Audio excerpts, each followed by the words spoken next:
Thanks, Nadeem. So I just want to start off by sharing with you guys some headlines. So WikiLeaks forced to shut down after the government blocked their bank accounts. And Apple getting caught actively tracking and recording iPhone users' location data. And more recently, Facebook selling user data to Cambridge Analytica. So mind you, these are only 3 headlines. How many times have centralized organizations breached the trust and privacy of their users? And how many times has private user data become the product that these platforms could sell without our consent? And how many times have these platforms completely undermined our right to freedom of speech online? And I want you all to consider, what if we could completely cut out the third-party organizations and the middlemen that are constantly breathing down our necks every single time we're online? And what if we could create applications that were completely unstoppable by anyone and anything? Enter decentralized applications.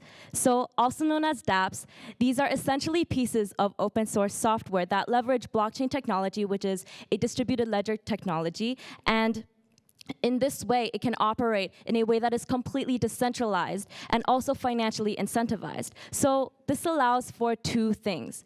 Number 1, dApps never die.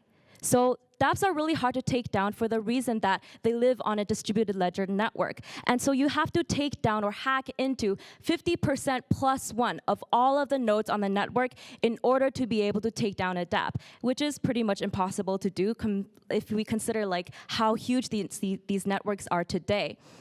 And so furthermore, if you compare these dApps today to the centralized hosting servers that most of the online services rely on today, you can see that these centralized servers are actually really sensitive to going under after one single attack because they're centralized. And furthermore, they also enable and facilitate easier censorship online. And so that takes us to point 2. dApps never lie. Because they're not owned by any single third-party organization, and because they're open source. And so because of this, all interactions between the user and the dApp are actually automated through code in the smart contract, which is the back-end code of the decentralized application. And so since all of these interactions are automated, when users are interacting with a decentralized application, they have the complete peace of mind that none of their actions are being monitored or recorded by any third-party organization. And furthermore, another reason why dApps don't lie is because they themselves hold monetary value. They themselves can hold cryptocurrency. So unlike with normal applications, whenever you have a transaction with the application, it's actually a middleman that's transferring the value through the medium of the application to the user.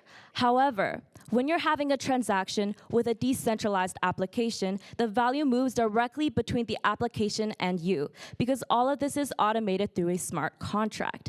So just to show you a little bit of a clear understanding of how it all works, I'm going to demonstrate the structure of a decentralized application. It's actually pretty similar to a normal application. So it starts off with a user interface. So the user is going to submit a request through their screen. So that could be clicking a button or winning a game or sending a request for a transaction. And then that request is going to be forwarded to the client API. And the client API is just going to manage all of these requests, and it's going to push it forward to the blockchain client. And so the blockchain client, you can consider it as a node. So essentially what it does is that it actually goes into the smart contract in the back end of the decentralized application, and it's going to call or send a message to one of the functions in the smart contract that are related to the request that the user sent. And so that's going to be pushed to the actual blockchain network itself. And the network is going to process a transaction on the ledger, and this is going to allow you to actually execute the code in the smart contract. And the result of all of this execution is going to be pushed all the way back to the user, who's going to see the new information pop up on their screen. And so to give you a better look at how it actually looks like when you're interacting with a decentralized application, I'm going to be showing you a demo of a decentralized application that I developed myself. And it's essentially a casino, a gambling decentralized application. So it allows you to gamble with Ether, which is the cryptocurrency of the Ethereum network. So this is how it works. Basically, I start off by entering the amount of Ether that I want to bet. And then I'm just gonna check my wallet to make sure that I have sufficient funds to gamble. And afterwards, I'm gonna select and bet on the number that I want to bet on, which is 7. And then afterwards, the wallet sends me a notification that I've asked for a transaction. And so I'm gonna confirm the transaction.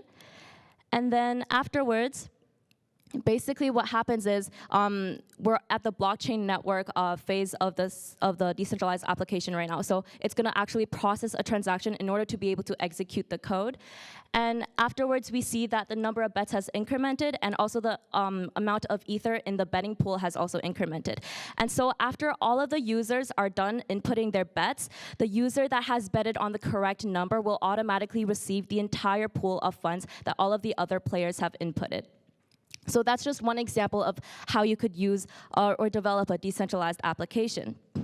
So as of right now, there's still many problems with dApps. So for example, as you've seen before, it's actually pretty difficult to use. It's not super user-friendly because there's a lot of extra things that you have to download. For example, the wallet, because there's not enough infrastructure. And furthermore, there's also the issue of scalability, which is essentially a community-wide problem, and it's a protocol-level problem.